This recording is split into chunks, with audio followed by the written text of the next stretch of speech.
Yeah. Welcome back to another edition of the Link Up. I'm here with Symone Stanley. You got Tone DeShields the second. Our guy, Lord Brunson, is running a little late, but he will be here. Don't you guys worry. Best believe the content is in full effect. The content don't stop. The show must go on. But like I said, my man LB will be here in a little bit. He's running a little late, but we still blessing y'all. Again, Symone Stanley, the lovely Symone Stanley, and I'm your guy, Tone DeShields the second from Chalk It Up Sports. Make sure you guys stay locked in. We have a ton to discuss, a ton to talk about. The initial 53-man roster is officially locked in. Now, obviously, there's going to be some changes later down the line. It all remains to be seen. But as of right now, it looks as though this roster is starting to take shape. There were a ton of cuts. There were some surprise cuts. Me and Symone was talking about this behind the scenes. But before we get too deep into the content, Symone, I got to ask you, how you feeling today? What's up, everyone? Welcome back to the Link Up podcast. Tone, appreciate you. This was kind of last minute, y'all. So appreciate Tone, LB for being flexible and putting this together. But I'm feeling good. You know, anytime there's a 53-man roster reveal, it's gonna be some things you like. It's gonna be some things you don't like. But if I had to give it a grade, I trust it. We're gonna get into it because I already see y'all in the comments saying some things I'm thinking. All right, so let's do it. So what you want to do first? Do you want to discuss the people they cut first, or do you want to just go right to the roster and then we'll go from there? How do you want to do it? Y'all let us know in the chat. Let us know in the chat. Do y'all want us to go through the roster first, everyone that made it, or do y'all want us to talk about cuts first? Hurry. Let us know in the chat. Let us know what y'all think. Y'all give us. We'll give y'all a few seconds. Let us know in the chat, and we'll go about it that way. For sure. So let's see. Start with Bradbury. They said cuts. All right. Cuts. All right. Let's start with cuts. All right. So we'll do that. All right. So let me pull this up here. Give me 1 second. They said, let's get messy. Oh man, they funny. All right. So let's do it. So let's start with the cuts. Let's pull it up right now. All right. So I'm going to zoom in on this. Obviously, I'm going to make it way easier for us to see.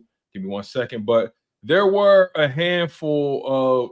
There was really one name that really shocked me. And man, Symone, you and I really talked about this, and I didn't even realize it until you pointed it out to me. So just at face value, let's just go down this list, right? So let's start with the release guys. And just so you guys know, the release list is different from the waive list. The release is basically for vested veterans, guys who don't have to go through waivers. They pretty much just become free agents, and you can just sign them whenever you want. Whereas though the waived lists are guys who are younger players. They have to go through the waiver wire or a pecking order before you have an opportunity to go back at them and bring them back to your roster. So let's just break it down. So linebacker Oren Burks, wide receiver Paris Campbell, Nick Gates, Will Greer, Matt Hennessy, Perry Nickerson, Julian Okora, John Ross, Max Sharping, Brett Toth, Gottlieb Ayadizi, Aneem Dankwa, Tyrion Davis-Price, Kevin Fulch, Gabe Hall, Jacob Harris, Griffin Hebert, Teron Jackson, E.J. Jenkins, Josh Jobe, Terrell Lewis, Dylan McMahon, Zet McPherson, Kendall Milton, P.J. Mustafa, Joseph Ngata, Lou Nichols, Jason Poe, Armani Rogers, Andre Sam, Brandon Smith, Sean Steffens, Caden Stearns, Lakin Vakalahi, Austin Watkins, and then on the PUP list, you have Sidney Brown. And then on the injured reserve list, you have Albert O and Anais Smith. I mean, a lot of names. Symone, I got to know at face value, when you hear some of those names, who stands out to you right now? First of all, who stands out? It's only one name that stands out to me on this list. Dylan McMahon. First of all, I know y'all been seeing. Y'all see it. Y'all been seeing it. You know, I represent the Wolfpack, my alma mater, NC State Wolfpack. Y'all see the Wolfpack be hanging out back there. Okay, we got a Wolfpack on the roster. We're good for offensive linemen at NC State. Defensive line, offensive linemen, we produce them. You know what I'm saying? Okay. We needed that position. I interviewed the guy. We talked about the tush push. One-on-one interview with Dylan McMahon. Like, why would we cut it? Take the NC State of it. Why would we cut Dylan McMahon? Tone, you had him on your initial 53-man roster prediction. I did. We had so many injuries across the offensive line in training camp and preseason, mini camp. It was just guys dinged up. Who's the backup centers? Because Dylan McMahon, gone. What's his name? Hennessy, which I can understand, man. Hennessy wasn't hitting on G. But who's the backup centers on this roster? That's a good question. That's a good question. You know, you were shocked by Dylan McMahon, and I was definitely shocked about that. I was shocked about Tyrion Davis-Price. I had him making my initial 53-man roster. The Philadelphia Eagles historically have kept 4 running backs since 2020, and I'm pretty sure they've done it beyond that, but I only went back to the past 4 years, the past 4 seasons. And the past 4 seasons, they've kept running backs, be it if it was Miles Sanders, Boston Scott, Howard, or Trey Sermon, and the DeAndre Swifts and the Kenny Gainwells, and you know, any combination of those guys you want.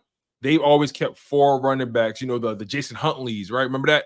So they've always kept 4 running backs on this roster over the past 4 seasons. And this year, this go around, they only keep 3. And Tyrion Davis-Price, he was the last one to be cut out of all those guys. Lou Nichols was cut first, and then Kendall Milton was cut, and now Tyrion Davis-Price. So I definitely was shocked about that. Man, oh man. Okay, so agree with that. I can see, and yes, we do realize, just to set a precedent, hopefully I use that word right. We do realize that, you know, a lot of these names will be back on the practice squad, but when you look at guys like Tyrion Davis-Price, who look really good in the preseason, that's a guy who might not clear waivers, and that's somebody who we might not be able to have on our practice squad. Same with Dylan McMahon. That's a draft pick that we're now allowing to hit the waiver wire, and another team might scoop them up. So we do understand that some of these guys can go back to the practice squad, but some of these hot names, another team might scoop up.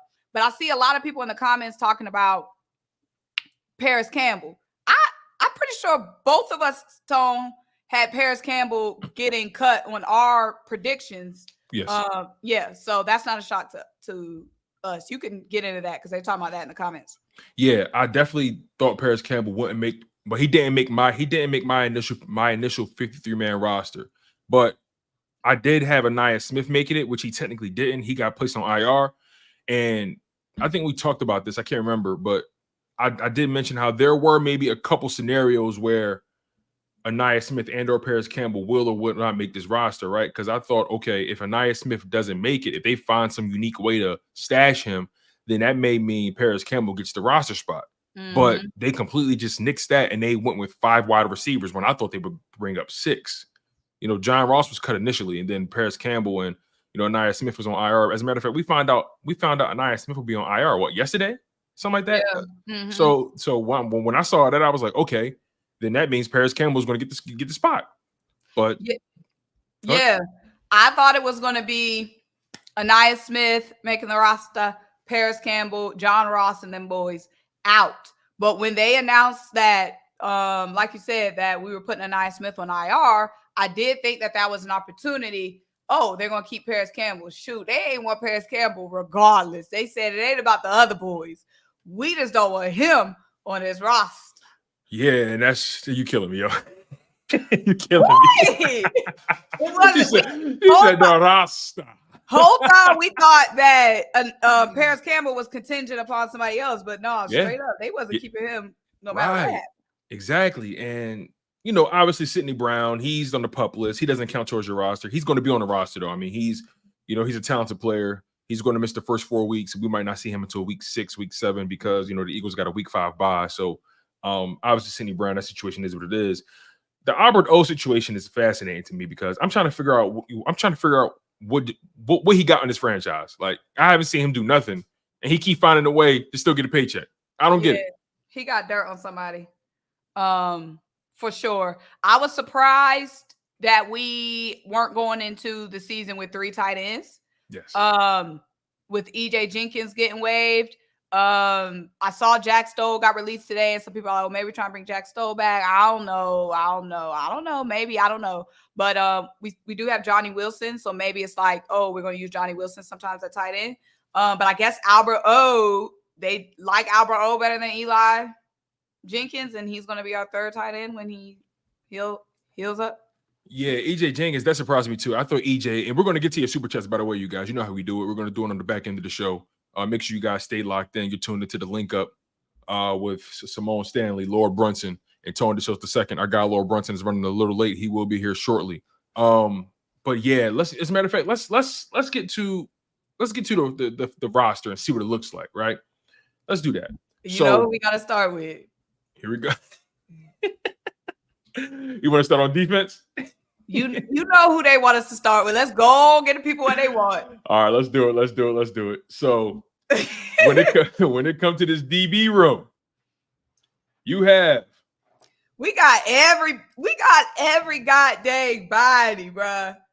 We got every cornerback. Like, sheesh, we kept everybody. That's why Paris and EJ couldn't make the cut because we try to keep everybody.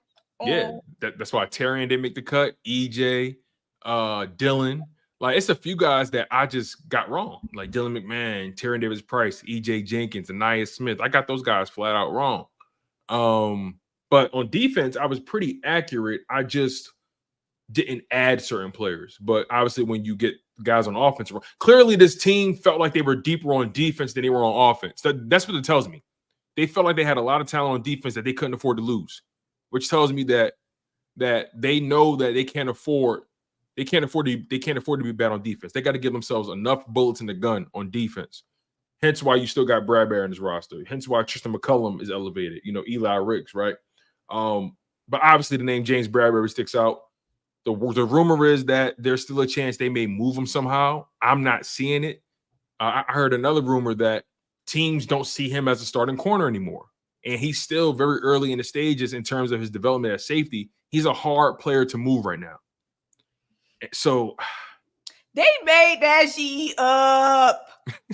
Bradbury been a safety for 3 weeks when he done played corner for the past 20 years of his life. Now all of a sudden it's hard for them to see him as a corner. No, we couldn't get nothing we want from him. And that was Howie's way of saying we couldn't get nothing we want from him. Oh, he done played safety for 2.5 preseason games. Now all of a sudden they can't see him at corner.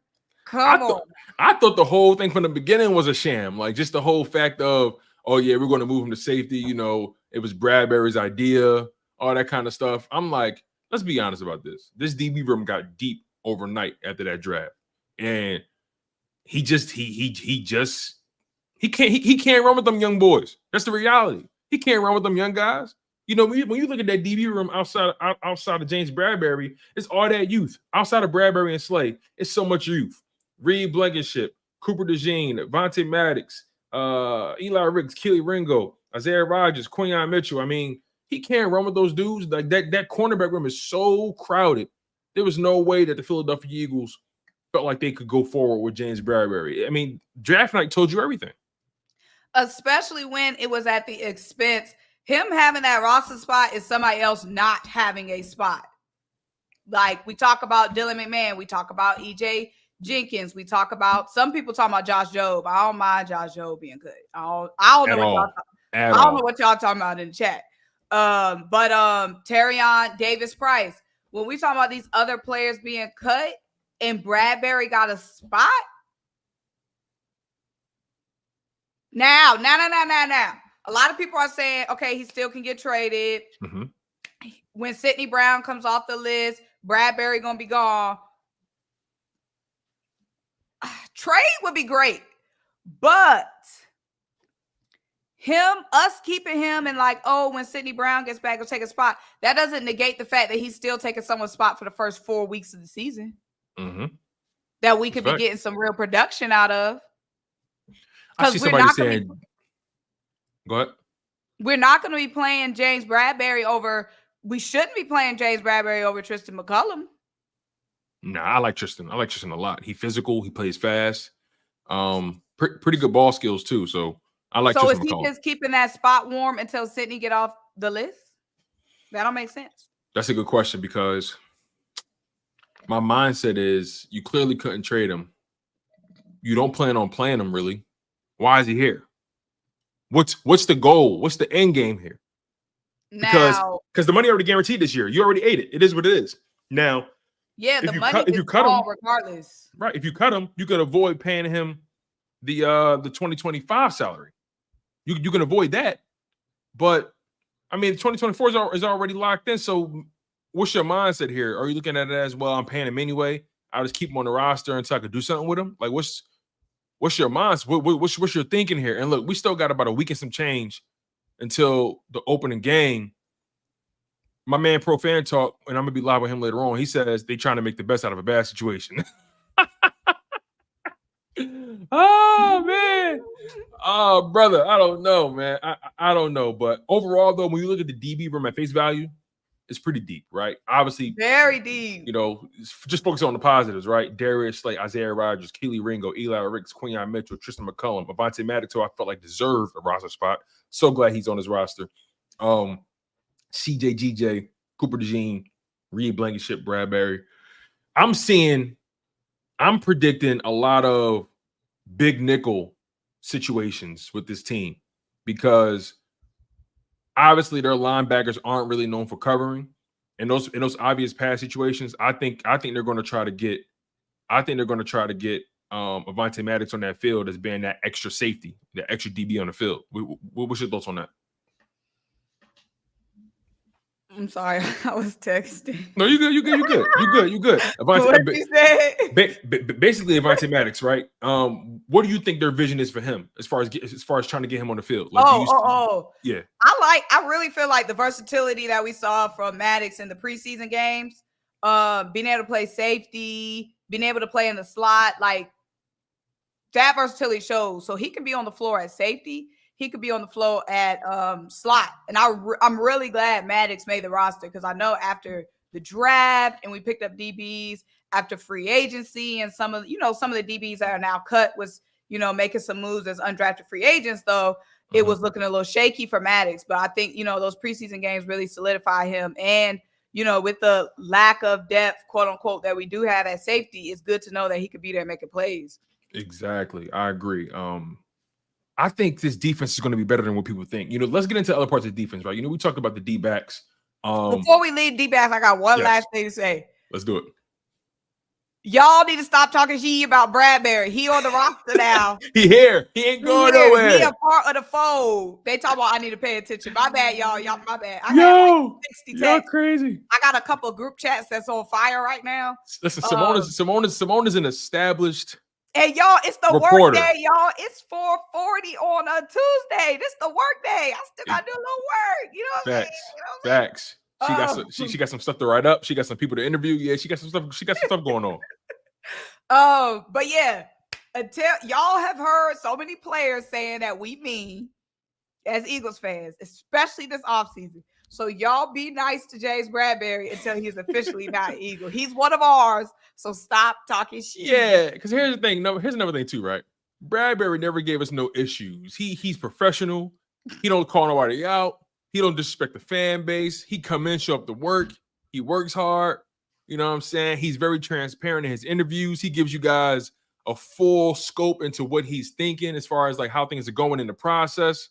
I mean, just like you got to appreciate how he's handled everything. I mean, let's be honest, bro. He literally got his job taken away from a rookie. Right. You got to give him credit for how he handled everything because he could have handled it like these other characters at cornerback. Cornerbacks, they got egos.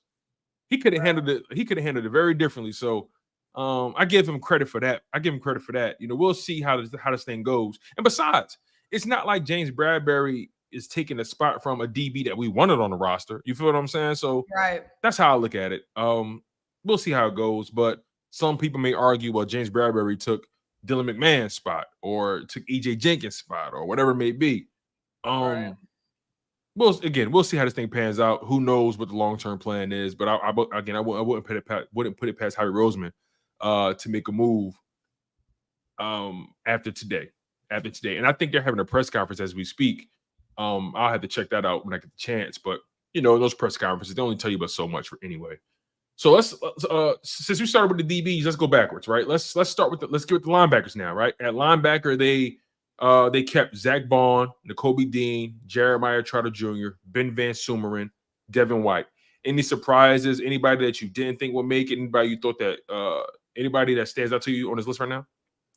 No, and I'm very happy with the linebacker room going just from what we've seen from the guys in training camp and in the preseason games. I'm very optimistic. At first, going into the offseason, I had my eye on the linebacker room, and they passed the test. I think those are the 5 linebackers I had on my initial 53-man roster predictions. So no surprise for me there. I think our linebacker room is going to make a big leap. Yeah, I agree. I think this linebacker room is going to be better than it was last year. Just at face value, it looks better than it was last year. Just with the names we see here, how they were, they were making plays in the preseason last season. I can't remember any time where we saw our linebackers making any plays at any point, consistently, right? So I like the combination of veteran leadership with youth. You got your veteran in Devin White and Zach Bond, and then you have your youth movement and guys like Jeremiah Trotter Jr. and Nakobe Dean and Ben Van Sumeren. I believe all three of those guys, Dean, Trotter, and Sumeren, have some sort of upside. And I didn't have BVS making my initial 53 for some reason, and now we got my man LB in the building. What's good, big dog? What up? Give me 1 second, y'all. Let me make sure I put this joint in its proper perspective. My bad, y'all. I'm late. You good, bro? You good? Listen, we've been live for about 20 minutes, but you all good, bro. Listen, I got to get your perspective on some of these cuts, some names maybe that shocked you, that made the roster, that didn't make the roster. Just break it down for me, my man. Break it down for me. He didn't have it. Oh, there we go. So, okay. Get set up. Let me say this for the chat real quick. Comments is crazy. They said my man LB on Negro time. Bro, listen. I'm working. I was in another stream. I'm working, man. It ran a little late. They on us today because I was texted. Was texted. They told us to pay attention earlier. They on us today. For sure. But what I was saying, chat, real quick. I have no idea what happened. I don't know what the roster. I'm learning all of this as I'm here. Okay, my favorite people. But all right. So we were talking about Bradbury. Yes. LB, just for the chat. Me and Tone, y'all. This talking to y'all, chat. Me and Tone weren't saying that having Bradbury is the ideal. What we're saying is don't bully him now that he's here. We're not saying we're glad he's here. What we're saying is stop bullying the man because he is on the team. Lord Brunson, you have the flow. We ain't got no choice. We got to treat him with compassion and grace. He a bird. Thank you. He a bird. That's all we saying. We got to protect our own. That's what we do. You know what I'm saying? We got to protect our own. But I ain't gonna lie. That's one I did see. It did pop up on my phone. I was a little surprised. But but this is why I think he made it though. I think he made it because we got some guys on the pup list. We got Sidney Brown. He ain't gonna be back till after the bye. Right. That opens up a spot, and you need that safety depth. So that's why I think he made it. True. It's Tristan McCullum made it. Yeah, he did. I didn't think he would at first, but real quick, I'm gonna double back to the players that didn't make it, and then we'll come back to the players that did. Okay, appreciate it. Because I want to get your perspective on this from this angle, and then we'll dive into it from the other side. So I'm gonna go through these names again, and just once I go through it, just tell me names that stood out to you, names that you felt like would have made it but didn't.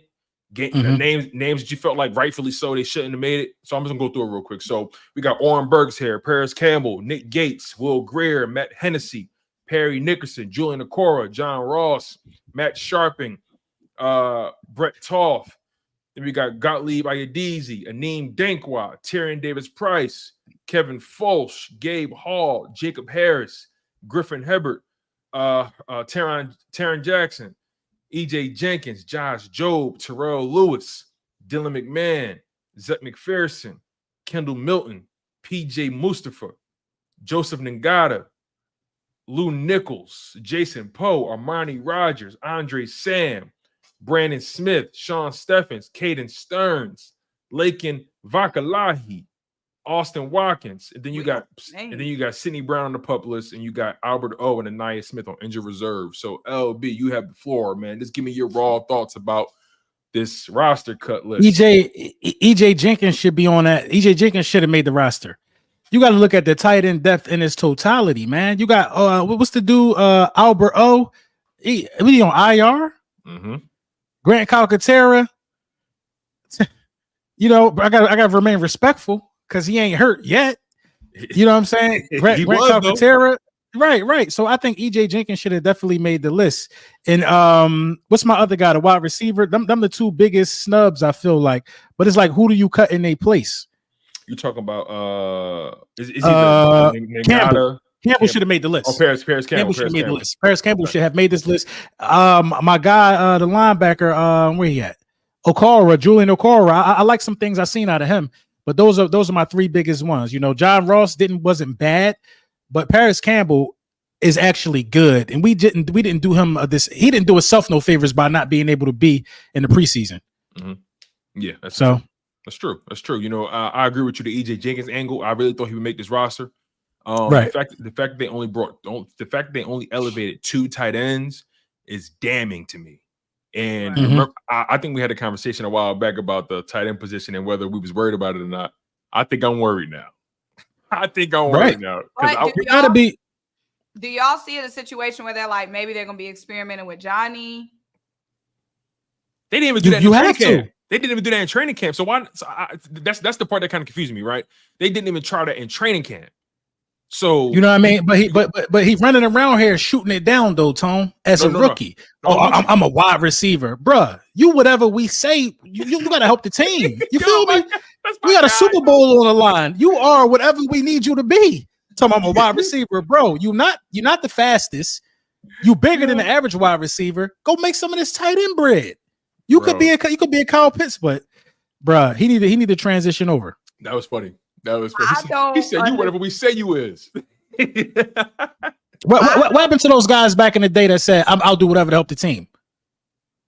Fact. Bradbury said it. Bradbury did say that. Bradbury said that. I'm just messing with y'all. Right. He said that, and it got him a spot on the roster. Right. He said it, and it got him a roster spot. But that's why I'm a little bit like the areas we decided to slim down in offensive line. Not keeping a backup center, letting Dylan McMahon go. And again, maybe a practice squad is in his future, but also I could see another team swooping him up with him being a rookie and his potential. Letting EJ Jenkins go. We loaded down on corner. Like we kept so many DBs, which I'm not saying is the wrong move, but we kept so many goddamn DBs that we slimmed down in other areas. We were so thin last year, though. I think we scared of running into that same situation at cornerback like we did last year. But what about O-line, though? I'm just surprised we kept one less O-lineman when during this offseason, we've had so many guys get banged up on the offensive line, just as a whole. Even bodies that are now healthy, they were still banged up. So I'm just surprised that we wouldn't keep some insurance there, especially at backup center. But we don't have one. You see it? We don't got one. Yeah, but we got guys that's cross-trained on the O-line, though. I feel like, you know, Landon Dickerson, obviously he could play center. We wouldn't want him to. We want to stay where he made his bag at. But we got some guys that's probably cross-trained, you know, at center. Or maybe we're waiting for somebody to clear waivers. What we got to understand is a lot of people were released. A lot of valuable assets were released. I think I seen Caleb Farley get released from Tennessee. That was crazy. Yeah, it's some people out there right now that was released. So, you know, we got some time. But right now we got 53 people on the roster, right? Yeah. And again, this is only the initial, right? We still got a week and some change until the game get here. I definitely believe there's going to be some movement. I wouldn't be surprised if they bring in another offensive lineman. Again, there's no way they not going to bring back Dylan McMahon. There's no way. But here's the scary part. He got to go through waivers now. So somebody going to take a chance on him. I feel like somebody going to take a chance on him. And then they love Trevor Keegan, obviously. I love him too, bro. Like I really rock with Trevor Keegan. But I didn't hear about them cross-training Trevor Keegan as a center or Darren Kennard as a center or, you know, definitely not Tyler Steen, definitely not Fred Johnson. We really don't have a backup center, but again, there may be a move made at the end of the day. Is Thomas Booker edge? Thomas Booker is Thomas Booker not edge. He's just DT. DT. Yeah. So matter of fact, let's go back to the defense side, right? So on D line, Thomas Booker, I had him making it. Jalen Carter, Jordan Davis, Moro Ojoma, Marlon Tuipulotu, Milton Williams. So I pretty much got that right. I had all 6 of those guys making it. And then the edge, you got Brandon Graham, Bryce Huff, Jalix Hunt, Patrick Johnson, Nolan Smith, Josh Sweat. Had them all making it. And then linebackers, Zach Bond, N'Kobe Dean, Jeremiah Trotter Jr., Ben Van Sumer, and Devin White. You know, pretty much all those guys. I'm happy for Ben. Yeah, you know what? Again, full transparency, I didn't have him making the initial 53. And that's because obviously I had players picked up elsewhere. But I'm not mad that he made this roster at all. I felt like in the Vikings game, he really showed his improvement. He was literally the highest graded defender in that game for the Eagles with like an 85 or 84 rating according to PFF. He was flying all over the field. He gives good effort. Yes. He gives good effort. He gives us some good depth there. You know, I don't got him ahead. I got him as the last guy out of that group. Yes. You know, right ahead of Trot. I mean, Trot is just ahead of him, but you know, that's what we going with at linebacker. I'm not mad at it. Yeah, and this linebacker room, you ask yourself, and I'm curious about what your perspective on this. Is on this. You know, I think I mentioned it earlier with Symone about how these linebackers, they're not top tier coverage linebackers, right? Right. So when you think about the DB room being as deep as it is now with 11 bodies, when I thought they would bring 9, they brought 11. What scenarios do you see transpiring with the formations and the plays being called in terms of personnel being on the field, right? Do you see them being in situations where they only have one linebacker on the field and they have that extra safety, that big nickel or that dime look? Because I see value in Avonte Maddox in that situation. Absolutely. You can kind of tell by the guys we have personnel-wise and the guys we kept. Cooper DeJean is a menace in the box. You know what I mean? He is a menace in the box. So Cooper DeJean, you never know what his responsibility is on any given play because he absolutely can do it all. We've seen Quinyon Mitchell blitz from his cornerback position while other guys have dropped back in coverage in his spot. So yeah, you're going to see guys playing different roles, although their natural position is like a nickel or some type of slot corner or whatever the case may be. These guys can wear different hats. Cooper DeJean is going to spend a lot of time hovering around the box with what I've seen in the season, in the preseason finale, man, with his tackling ability. So yeah, you're going to see some big nickel, man. It's not going to all be on the linebackers, which is why I like this roster a little bit more than years past on the defensive side of the ball. Other guys will have responsibilities as linebackers, and you never know. Nolan Smith might end up playing a lot of a role of a linebacker as well. That's a good point, because I've been hearing a lot of people say, Nolan, he's because they've been trying to throw him Bell or whatever. They've been saying, yeah, Nolan is he's a linebacker, he's playing out of position. And I'm like, wait, since when? Since when was he playing out of position? Like I thought he was a pass rusher, like we all did. Now all of a sudden he's playing out of position, right? And look, I'm not trying to turn this into a Nolan bashing session because I actually like Nolan. I was wondering when y'all was gonna start. I like him, but I had a real passionate and emboldened and a brazen live stream yesterday. And I told people very clearly, I said, listen, because somebody tried to say that, Nolan wasn't really a part of that Hassan Reddick decision. And my mindset was, first of all, when you make a move like trading Hassan Reddick, you don't just make that move blindly. You assess what you have and you assess what you have and you assess what you're aiming for. And they decided that, you know what? We're willing to bet on what we have in the building already than to pay Hassan Reddick $25+ million. So I say all that to say, Nolan Smith, he has to make an impact. You're on this 53-man roster, as you should be. You're a first-round pick. You got to make an impact, brother. And I mean that with love. Yeah, I mean, a part of the reason why it was easy to say goodbye to Hassan Reddick is because we thought Nolan Smith was going to be a guy that was going to take he's a first-round pick. You know what I mean? So we was comfortable not having to pay Hassan Reddick $29 million a year or whatever he was asking for. So whoever says that Hassan Reddick decision doesn't have anything to do with Nolan, they're just being delusional, man. They're being delusional, man. You don't let go. When Nolan Smith was drafted, that's when Hassan Reddick was like, all right, now I'm going to make these guys make a decision because I'm not playing on this contract that I outplayed. So now I want some more money because I see the play. Hassan saw the play. He saw the play. I saw the play from a mile away. The profile, everything top to bottom. You saw it. He saw the play. We're going to let him sit a year beyond Hassan. Then, we're going to let Hassan finish out his contract. But I've seen all the Nolan Smith discourse, and I don't understand why critiquing a player, people take that as bashing a player or giving up on a player. Critiquing a player is not giving up on a player. Like critiquing what you seeing right now is not saying he can't be XYZ in the future. But not critiquing our players and turning a blind eye to someone who's not living up to their potential or their pick or what we spent on them, that's called delusional, and that's called what the little boys do.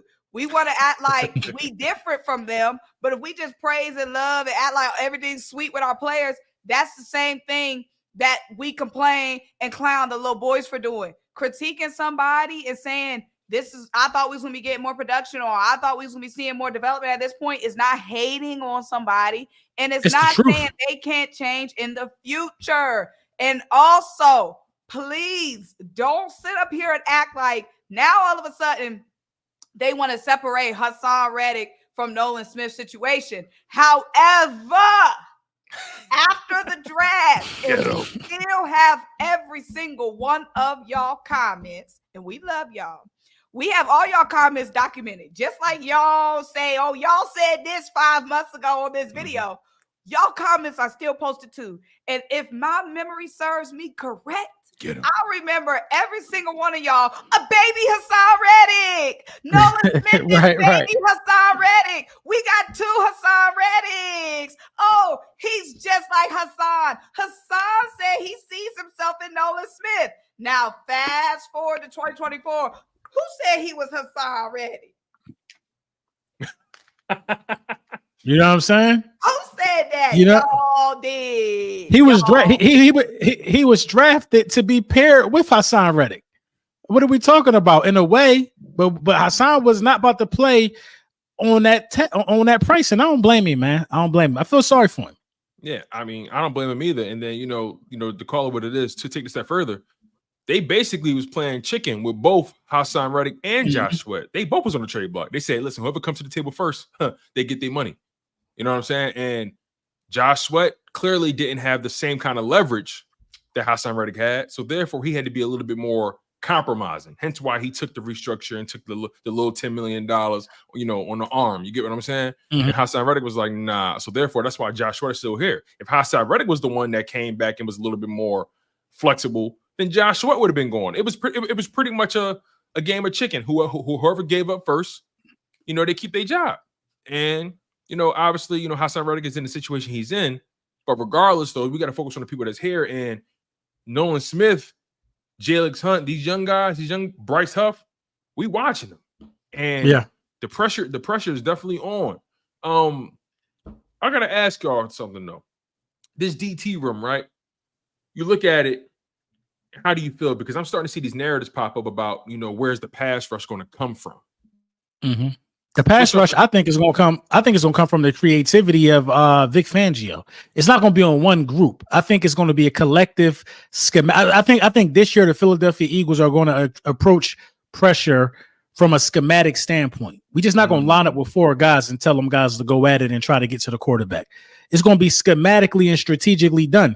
Pressure is going to come from linebackers, edge rushers. It's going to come from stunts. It's going to be a little more creative. It's going to be a little more harder to, to recognize by the offense. So I see what's happening and I see what's being built.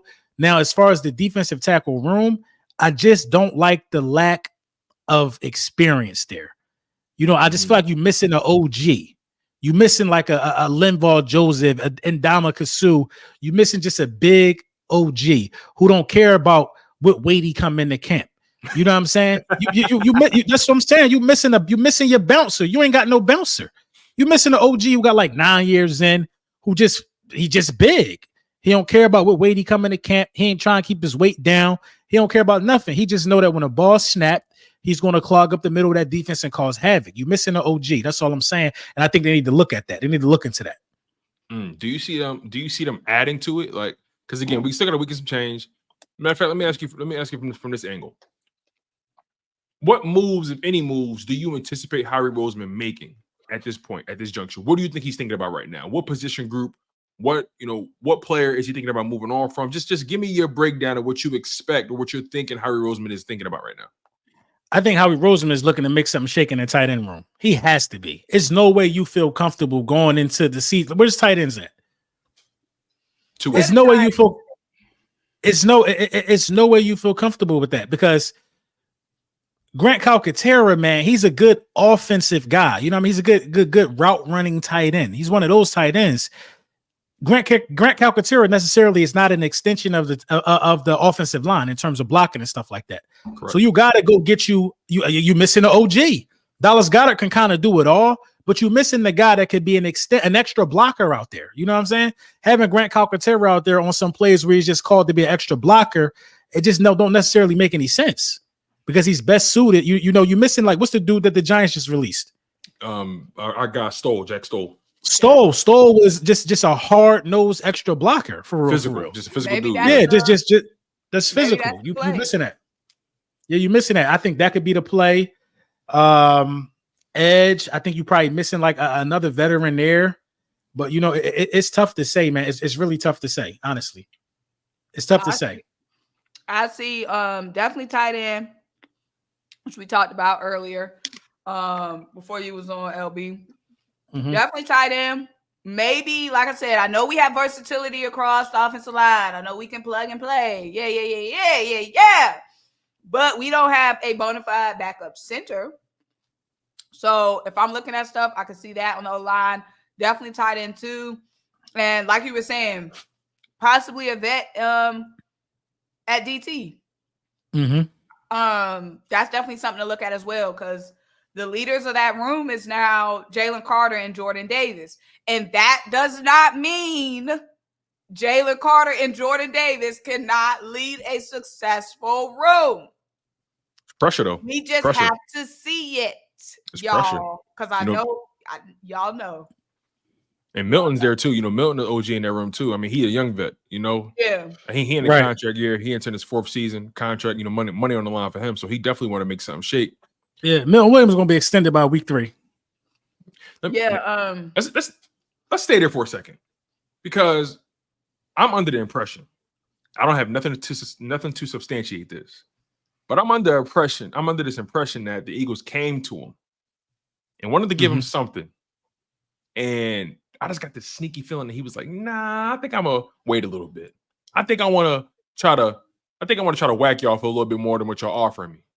Do y'all really see them being able to extend Milton Williams when this is his opportunity to really touch some real money in the NFL? The DT money is looking like wide receiver contracts now. Do you really think he'll be willing to stay second or third fiddle to Jalen Carter and Jordan Davis when a Jalen Carter and a Jordan Davis contract may be on the horizon? It's not their time, though. That's the thing. It's not. Jalen Carter got probably like another 2 years before we even talking about that. He was a rookie last year. Jordan Davis entering year 3. Normally those conversations start. Mm-hmm. Jordan Davis is right now in a situation, I think, like this year will determine if we can really see not having to put him on a 5th-year option type of situation. You know what I mean? Right now we're seeing that. Milton Williams right now, like I believe they came to Milton right now because Milton don't have the leverage from the numbers, but they just know he's missing the playing time. Milton is like Fletcher out the door now. The playing time is about to come my way. Now I'm really about to show y'all. You know what I mean? Milton could be challenging. I feel like Milton has the potential to be hands down saying like me and Jalen Carter are neck and neck. I think Milton got that kind of potential. He just missing the playing time, yo. Wow. He just missing the playing time. I'm not gonna say that he gonna show that he better than Jalen Carter, but Milton been sitting. You gotta think Milton been sitting behind and watching and learning, bro, from Fletch. He done probably learned something from Jalen Carter with the explosive get off he got. Milton Williams is going to probably be. It wouldn't surprise me if he was the best D tackle on the roster this year. It would not surprise me. Man. That's a good point, Tone, because remember there were conversations like the Eagles are looking to extend him, and you're probably right. He probably said, "Oh no, he want to play and get that money up." That's a good point, and we'll see. Shoot, because if he playing better than Jalen and Jordan, like Tone is saying, then that price tag It's going to be interesting. You know, you paying again, DT money is like wide receiver money now. These guys getting 30, 25 million. You know what I'm saying? But right now, how we could get away with giving him 19 because he don't got the production. So you know what I mean? That's how we did the Sweat. Well, how we extended Sweat. Sweat was just a 7-sack guy. You know what I'm saying? Yeah. But how we extended Sweat. So he was able to give him like 12, 13. He was able to give him that. Right. He was able to give him something light. You know what I'm saying? So that's how I go.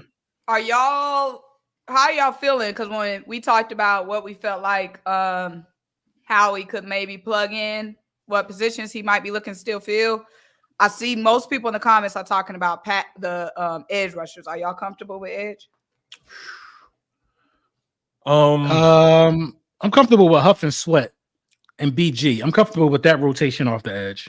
Yeah, I got Patrick Johnson too. Jalix Hunt. Yeah, I'm comfortable. The only thing that would make me not comfortable, guys, is if Nolan Smith is getting more snaps than Jalix Hunt and Patrick Johnson. Then I'm uncomfortable. Yeah. Right. What if it's justified though? Then obviously you will be. I would imagine. I ain't got nothing to say about it. Right now. It ain't justified. Oh, really? So it's not justified. No, hell no. So I'm actually kind of with you on that. Mm-hmm. So at this juncture, in the pecking order, you would put Jalix Hunt ahead of Nolan Smith. Is what you're saying? Yeah. Jalix Hunt deserves more snaps than Nolan Smith. It just is what it is. But if Nolan Smith get more week 1 snaps than Jalix Hunt, then Fangio lied to us. Fangio said he believed in putting the best player on the field. You know what I'm saying? Fangio, like I'm watching week 1 with a bird's eye view. Now I can see Nolan Smith getting more snaps than Patrick Johnson. I can see that happening because of where you drafted at. But Jalix Hunt has shown that he needs to be on the field more than Nolan Smith, man. Yeah, I agree. And that's a great point, LB, because we need a change in culture. Right. And that starts with talent putting you on the floor and not name, longevity, and relationships putting you on the floor. And if Nolan Smith pops off and starts to become the high G we know he can be, then of course you earn those snaps, you earn those reps.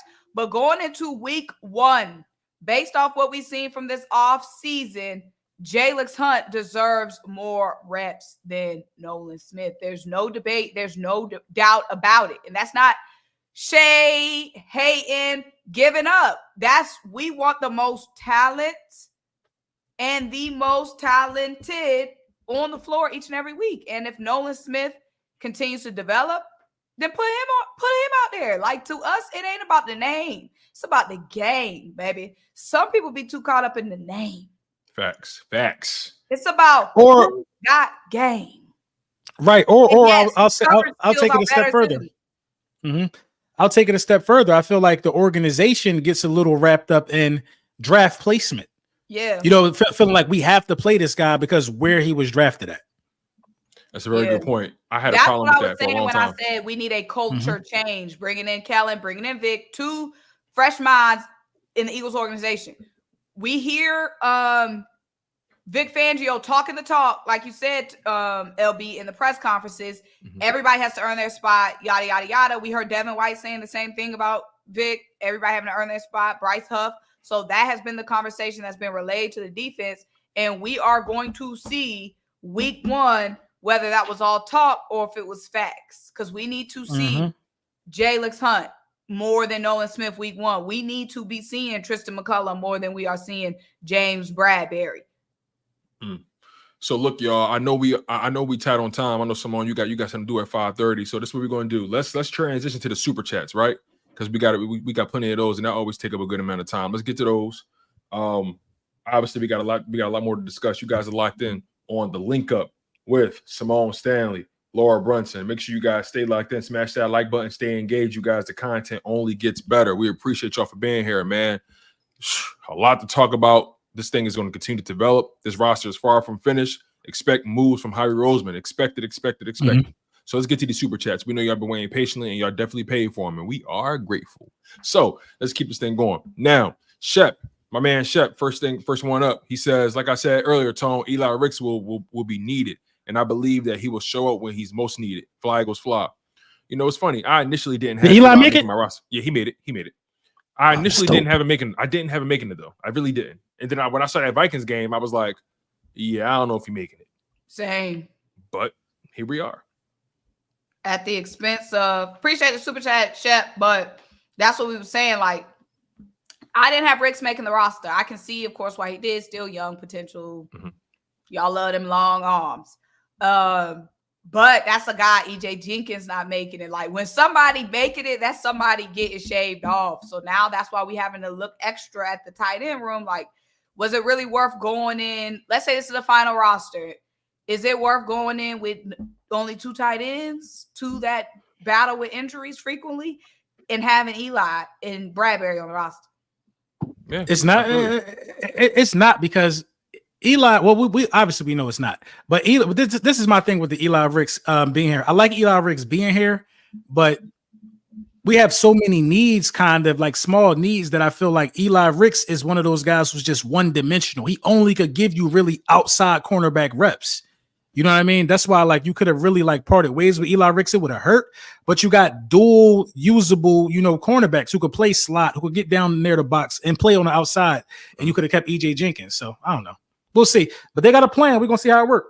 Yeah, for sure. Shout out to my man Shep again. He followed up with a little super chat. He said 3 the hard way. Love you guys. LB, you definitely be on the money. We really appreciate you, Shep. Appreciate you, Shep. Thank you for donating once again, man. We really do appreciate you. Let's go to my man Cody. Cody with the $5 super chat. He says, keep up the good work, Tone. No backup center is scary, but the first year starter and no Kelsey. Yeah, man, that's a little nerve-wracking for me. We only have one center on the roster. Yes, yeah. Yes. I gotta look at this thing.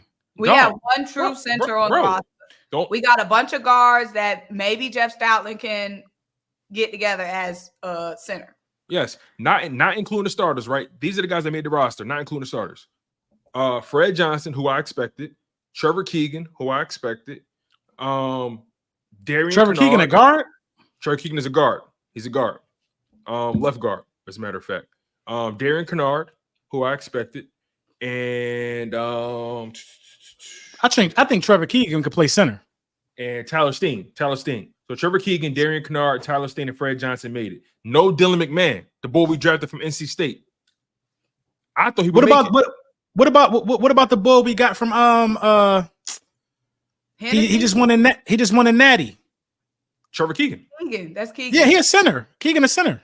Oh, he a guard. You sure? Positive. I know he. Bro, I thought he was playing center in the championship game. No, my phone just died. No, he was playing guard. Let me double check. Hold on. Let me double check. Maybe he does. I swore he played some center. Let me see. Hold on. Let me check his draft profile because I vividly remember him just playing guard. I remember that. Let me check though. So, all right. But then he was playing like the whole preseason game at center though, right? I know. They had him at guard. Maybe I'm thinking of Dylan McMahon was so at center at the training camp. They saying Michigan Toth. Center went to the 49ers. Okay, all right. Yeah. So it was Brett Toth and it was Dylan McMahon, and Matt Hennessy played a little bit of center. They cut Matt Hennessy. They cut Brett Toth. They cut Dylan McMahon.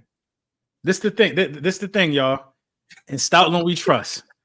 Stoutland knows somebody over there could play some center. If all hell break loose, I would hate to see Landon Dickerson playing center though. Yeah, because then I would hate to see that, even though he can, because that's the only logical shift that I could see. Landon Dickerson going to center, and somebody filling in that left guard. But facts.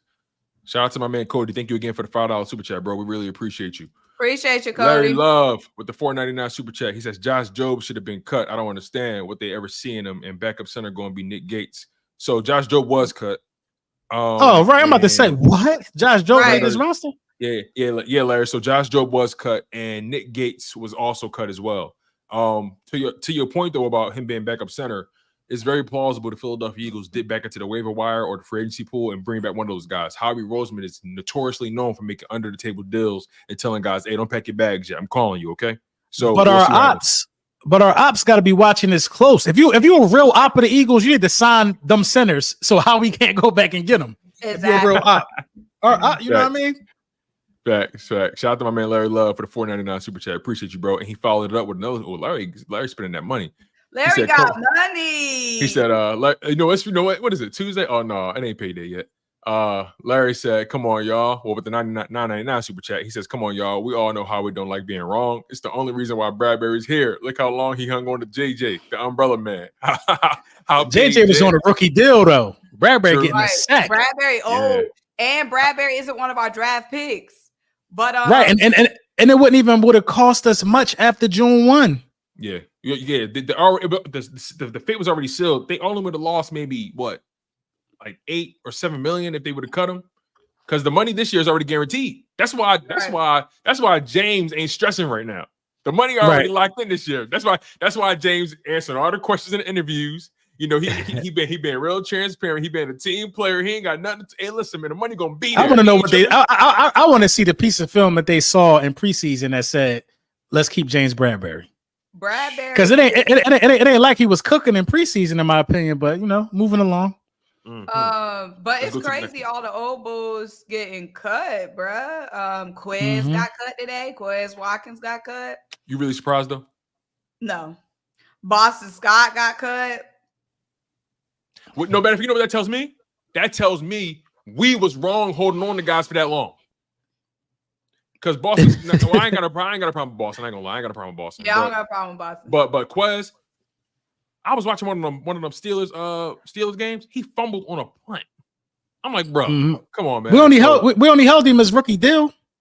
I feel you, but we didn't have to put him on the field though. That's what I'm saying. Go. That's a fact. Keep it warm for Olamide. Yeah, I guess for me, it's just the fact that, and I'll be quick about it. It's just that these other teams, they seeing what we should have been seeing. It took them a shorter amount of time to see it, but nonetheless. They have no obligation to help him develop. True, that's true. It's a good point. They don't obligation. Yeah, it's a good point.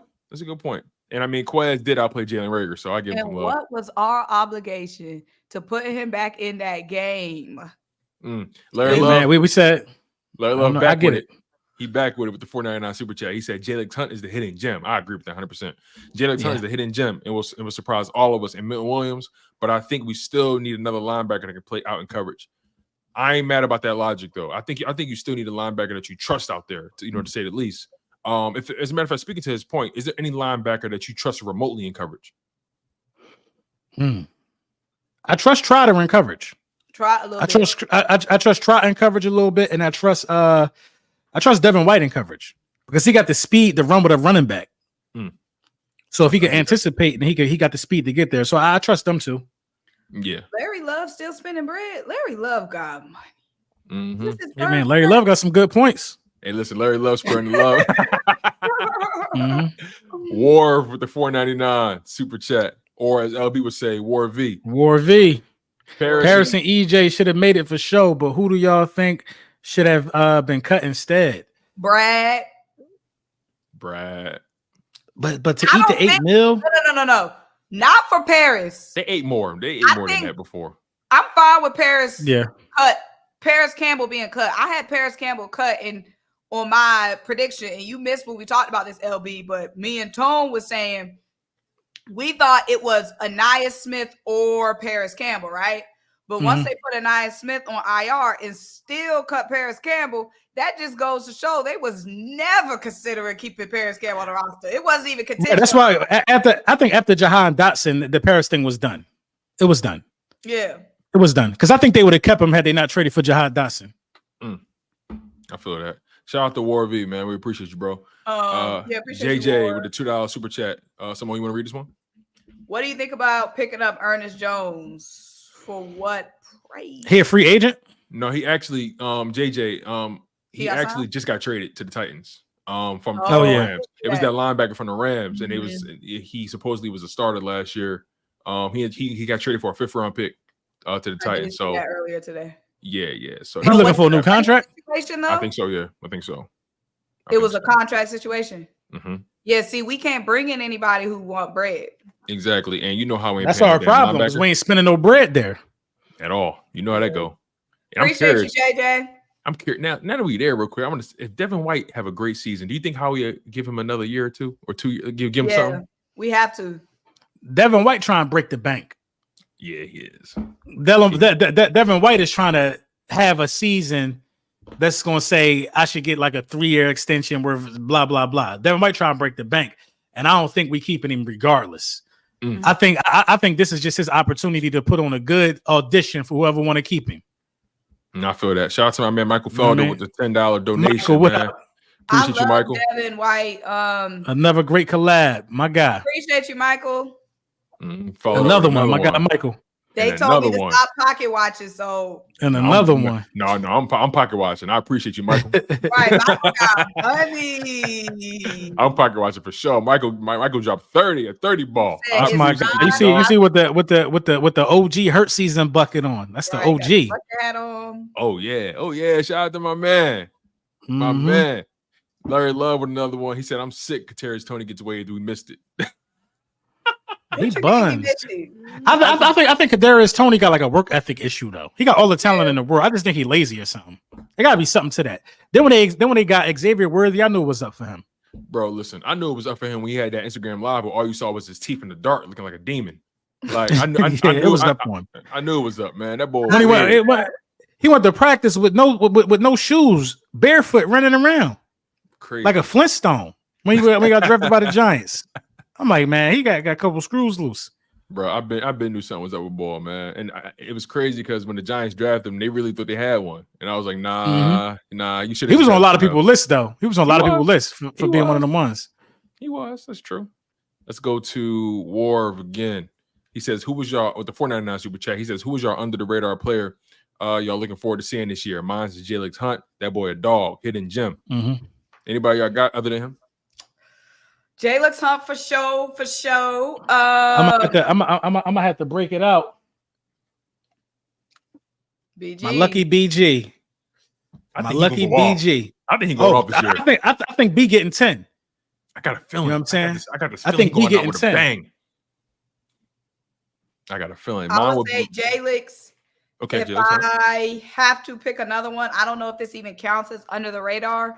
But Jahan Dotson, just because the way everybody want to talk, he act like we ain't get nobody. I want him to moss everybody. He definitely gonna get a commander smoke. Right.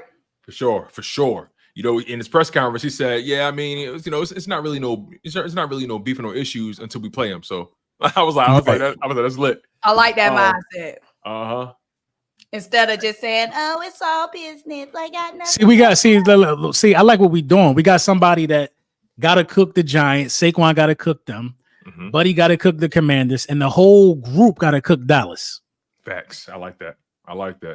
If I had to give you guys somebody, I would say my underrated guy would probably be Moro Ojomo. I think Moro gonna have a good season. I like him. Right. I think he's gonna really wreck some stuff. If I give you another guy, I'll probably say, let me go offense. If it's anybody on the offensive side, I got this sneaky suspicion, and I'm not saying he's gonna have crazy stats, but I think I got this sneaky suspicion that every time Will Shipley touch the ball, he gonna do something real crazy with it. You know, I can see that. You know, that's me rolling the dice, but I got this feeling that when he do get his chance, he gonna just, like how Gus Edwards was for Baltimore. Yeah, just every time he touches the ball, he doing something with it. Right. He getting more than 5 yards every time he touch it. So just positive production. Just positive.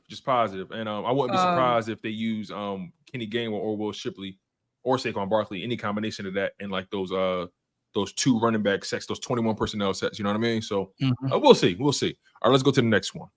Shout out to my man War B again. Appreciate you, War. Sure. Since LB brought him up, did y'all see the little boys trying to get Dalvin cooked? Sure enough, but they ain't getting. Huh?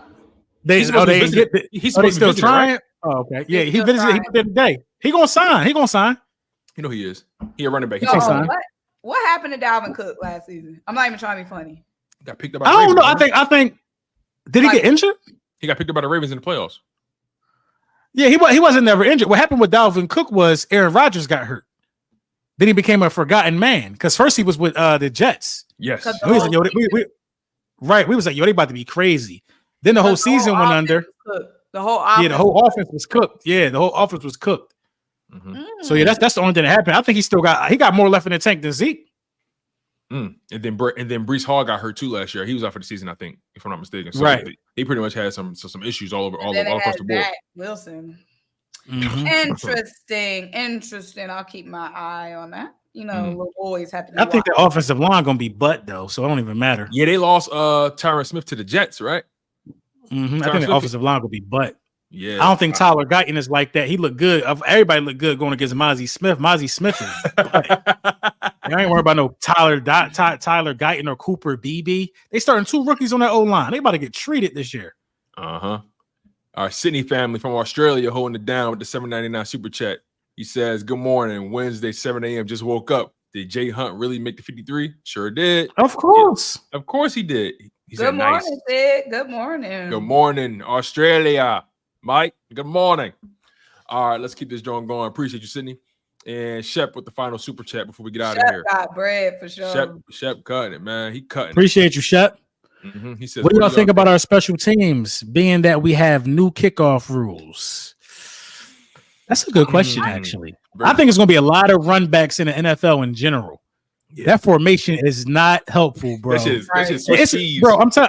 telling y'all right now, it's going to be at least 4 teams that lose on a kickoff return at the end of the game because of that formation. The trick plays that these coordinators are already crafting up is going to be crazy, man. You're going to start seeing pitches and all that. You're going to see guys pitching it. Yeah. It's going to get crazy. Yep. It's going to get crazy. But, you know, I think we definitely going to see situations where teams lose on that.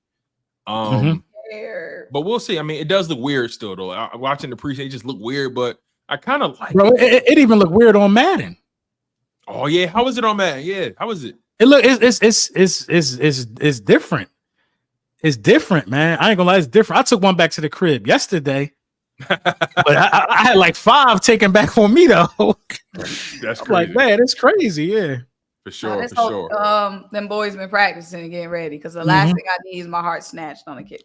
Man, the defense. I know it's just a video game. Defense, Swiss cheese. Everybody dropping 30 on me. Ours? Oh, Madden, yeah. Everybody dropping 30 on me.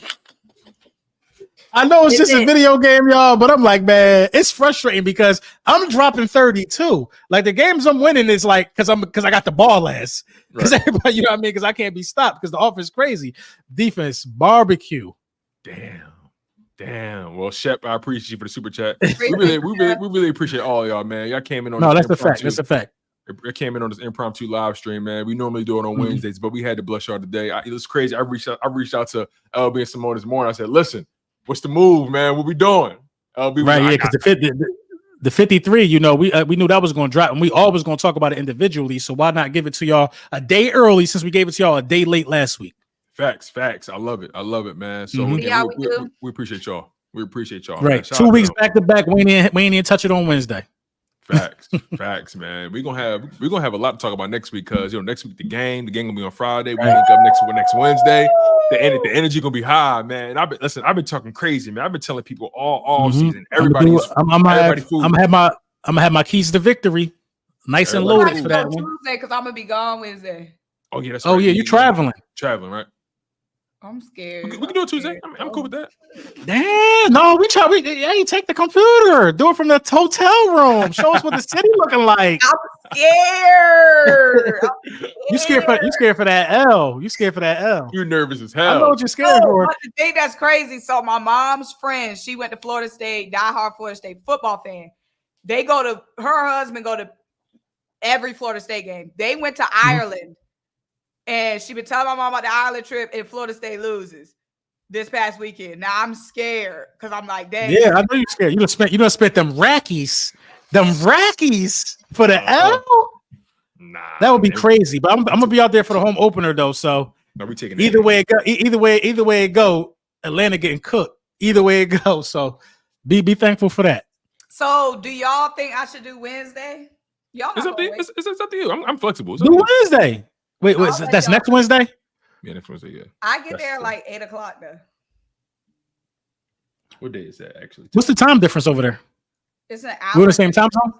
Oh, it's an hour difference? So I think 8 for me. It'll be an hour ahead for y'all. It's only an hour difference? Yeah. Damn. Let's do Tuesday if we can. Let's do Tuesday if we can. All right, so the third. I'm gonna have the girls. They're gonna be in here all loud. Hey, I'm with whatever. Y'all know me. So, yeah, we could do Tuesday. All right, bet. Let's lock it in for Tuesday. So we'll see y'all next Tuesday. Y'all know how we get down here at the Link Up. We're Right. so grateful for y'all, man. Make sure y'all smash that like button on the way in. Hopefully you smash it on the way out. Do not forget, man, the content is gonna be in full effect. This football season is here. It's here. You know, the pressure is on, the stakes are high. I'm not taking no prisoners. I'm not buddy with nobody. Everybody is an op this season. You know what I'm That's saying? a fact. So listen, man, we appreciate y'all for locking in the way y'all do. Y'all know the vibe, you know the energy. Again, the lovely Symone Stanley, the brolic, the brazen Lord Brunson, and of course, yours truly, Tone DeShields II from Chalk It Up Sports. We'll catch Drop up with the y'all beat. next time. We out of here.